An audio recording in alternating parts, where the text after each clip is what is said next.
Good morning बच्चों, welcome to my channel study locker. आज की हमारी वर्कशीट 10th क्लास की 11th वर्कशीट है। हमारा टॉपिक है cash crop and climate condition. Cash crop उन फसलों को कहते हैं जो कि मेनली व्यापार के लिए यानी कि ट्रेड के लिए उगाई जाती है।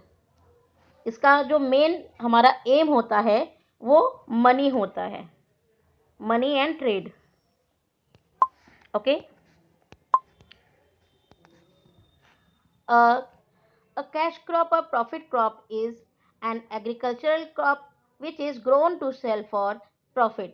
नकदी फसल जो है हमारी यानी कि जो कैश क्रॉप है, इसको उगाने का, इसको कल्टीवेशन करने का मेन जो हमारा एम होता है प्रॉफिट होता है। इस वर्कशीट में हमें कैश क्रॉप और उनके क्लाइमेटिक कंडीशंस के बारे में बताया गया है।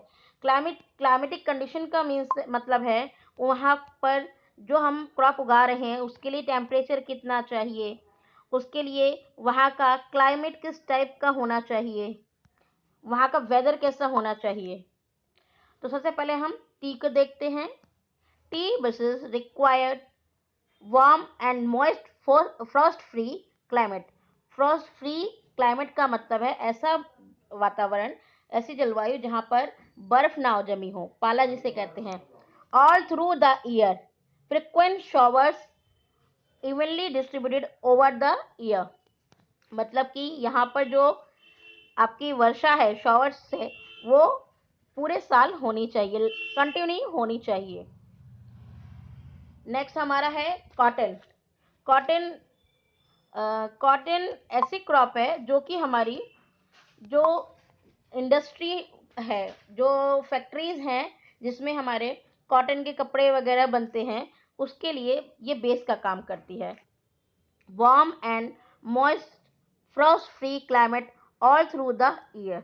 इसकी भी सेम कंडीशन है टी के जैसे ही कि यहाँ पर हमें वार्म यानी थोड़ा गर्म, मॉइस्ट फ्री मतलब कि मॉइस्चर कम हो, बर्फ वाला इलाका ना हो, मतलब कि ऐसा इलाका जिसमें बर्फ जम रही हो, ये नहीं होना चाहिए। Cotton grows well in drier parts of the black cotton soil of the Deccan plateau. मतलब कि जो हमारे दक्कन का पठार है वहाँ पर ब्लैक सॉइल है। ब्लैक कॉटन सॉइल का मीन्स है काली मिट्टी। ये गुजरात एरिया में ज़्यादा होती है। ये कॉटन के क्रॉप के लिए सबसे best soil black cotton soil होती है।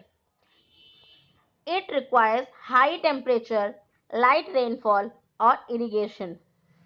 इसको हाई टेम्परेचर चाहिए होता है और इरिगेशन यानी सिंचाई और रेनफॉल कम चाहिए होता है। 210 फ्रॉस्ट फ्री डेज, ऐसे डेज जिसमें ठंड कम हो, ऐसे कम से कम 210 दिन होने चाहिए। And bright sunshine for its growth, और सूर्य की रोशनी की, तेज सूर्य की रोशनी की आवश्यकता होती है। तो ये सब जब कंडीशंस पूरी होती है, क्लाइमेटिक कंडीशन, तब कॉटन की क्वालिटी अच्छी होती है और उसकी उपज भी ज़्यादा होती है। नेक्स्ट हमारा है sugar cane. It is a tropical as well as subtropical crop. इसका मतलब ये है कि ये ट्रॉपिकल एरिया में और सब ट्रॉपिकल एरिया, दोनों एरिया में सही से उग सकती है। It grows well in the hot and humid climate with a temperature of 21 Celsius to 27। Temperature इसको 21 से 27 सेल्सियस तक चाहिए।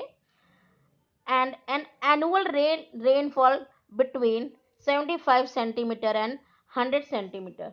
जो वर्षा जो है वो इसको 75 सेंटीमीटर से 100 सेंटीमीटर के बीच की चाहिए होती है। इसका मतलब कि इसको मॉइस्ट जो है वेदर चाहिए। मॉइस्ट ह्यूमिड क्लाइमेट आपका कह सकते हो, ऐसा क्लाइमेट जिसमें कि पानी की मात्रा भी हो, वातावरण में मॉइस्चर होता है ना, कुछ उस टाइप का माहौल होना चाहिए। नेक्स्ट हम रबर पे चलते हैं। It is an equatorial crop. Equatorial मतलब भूमध्य रेखीय फसल है ये but under special condition it is also grown in tropical and सब ट्रॉपिकल एरियाज। वैसे तो ये इक्वेटोरियल क्रॉप है, मीन्स कि ऐसा एरिया जहाँ पे गर्मी ज़्यादा हो, बट ये ट्रॉपिकल और सब ट्रॉपिकल एरिया में भी हो जाती है, उग जाती है। इसके लिए it requires moist and humid climate with rainfall. इसको भी मॉइस्ट आर्द्र वाला, मतलब कि ऐसी जलवायु जिसमें वातावरण में पानी ज़्यादा मौजूद हो। रेनफॉल इसको चाहिए 200 सेंटीमीटर से तक की चाहिए, मतलब कि इसको पानी बहुत ज़्यादा चाहिए। आप देखिए ऊपर हमने देखा था रेनफॉल की जो इनकी बाकी क्रॉप की जो क्वांटिटी मांगी है उन्होंने, आप शुगर केन की देखिए 100 सेंटीमीटर तक मांगी गई है, जबकि रबड़ को 200 सेंटीमीटर से ज़्यादा की चाहिए। And temperature above 25.7 Celsius. आप इसमें देख सकते हो कि यहाँ की जलवायु में ये कह रहे हैं कि ये हॉट जलवायु में भी हो जाता है, और मतलब कि इसमें जो रेन है वो सबसे ज़्यादा चाहिए। जो यहाँ का एटमॉस्फेयर है वो ह्यूमिड क्लाइमेट होना चाहिए। तो ये जो एरिया है, ऐसा एरिया समुद्र के किनारे होता है, जो सी के आसपास का एरिया है उसमें, क्योंकि जो समुद्र से पानी उड़ता है वो वातावरण में ज़्यादा मौजूद रहता है, जिसके कारण वहाँ पर ह्यूमिड क्लाइमेट हो जाता है। इसीलिए अगर हम कहें तो जो केरल है वो रबर के लिए काफ़ी ज़्यादा बढ़िया एरिया है। वहाँ पे केरल में फसल बहुत ही अच्छी उग सकती है।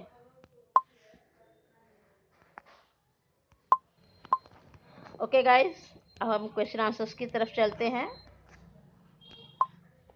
Name the cash crop which needs high rainfall through the year. ऐसी कैश क्रॉप बताइए जिसमें कि रेनफॉल जो है वो पूरे ईयर तक चाहिए होता है। ये हमारा टी है जो कि असम में होता है। असम में आपने सुना होगा मानसून डाम, चेरापूंजी जैसे एरिया, वहाँ पर ये ज़्यादा बारिश होती है वहाँ पे। What kind of soil is required to grow cotton? Cotton को उगाने के लिए किस टाइप की सॉइल चाहिए? तो इसके लिए ब्लैक सॉइल चाहिए, जिसको हम रेगुर भी कहते हैं। ये गुजरात में ज़्यादा पाई जाती है। Which state of India has a suitable climate condition for rubber cultivation? Rubber cultivation के लिए सबसे ज़्यादा सुटेबल जो है क्लाइमेट कहाँ मिलता है? मैंने आपको बताया था यहाँ पर हॉट भी होना चाहिए, और इसके अलावा यहाँ पे रेन भी चाहिए थी हमें। हमें यहाँ पर ह्यूमिड ह्यूमिड यानी आर्द्र माहौल भी चाहिए था। क्लाइमेट ऐसा होना चाहिए। तो ये हमें क्लाइमेट सी के आसपास के एरिया में मिलता है, जो कि केरल है। नेक्स्ट क्वेश्चन हमारा, why is tea grown in the hilly regions of north east but not in the hilly regions of northern India? ये नॉर्थ ईस्ट जो हमारा ये असम टाइप का जो एरिया है उस साइड जो है नॉर्थ ईस्ट, आप जब मैप देखते हो तो ये नॉर्थ होता है, ये ईस्ट होता है, बट ये नॉर्थ ईस्ट बीच का होता है। तो इस साइड का जो हमारा एरिया है वहाँ पर उगती है, जबकि इस साइड क्यों नहीं उग रही? नॉर्थ में, नॉर्दर्न इंडिया में क्यों नहीं उग रही, ये पूछा गया है। The T crop requires regular rainfall through out the year with warm climate. मतलब कि यहाँ पर हम बता रहे हैं कि जो टी है उसकी क्रॉप के लिए ऐसा माहौल चाहिए जिसमें कि रेनफॉल हो पूरे साल, उसके साथ साथ वार्म क्लाइमेट चाहिए, थोड़ा गर्म माहौल भी चाहिए। जबकि हम अगर देखें नॉर्थ, जो नॉर्दर्न इंडिया जो हमारा है, वहाँ पर बहुत ज़्यादा ठंड है, बहुत ज़्यादा बर्फ़ जमी रहती है। That's why T crop is grown mainly in the hilly areas of the north east India, not in the northern India. I hope आप लोगों को क्वेश्चन आंसर समझ आए होंगे। ओके गाइज, अगर आपको वीडियो पसंद आती है तो उसको लाइक ज़रूर करें। Thank you.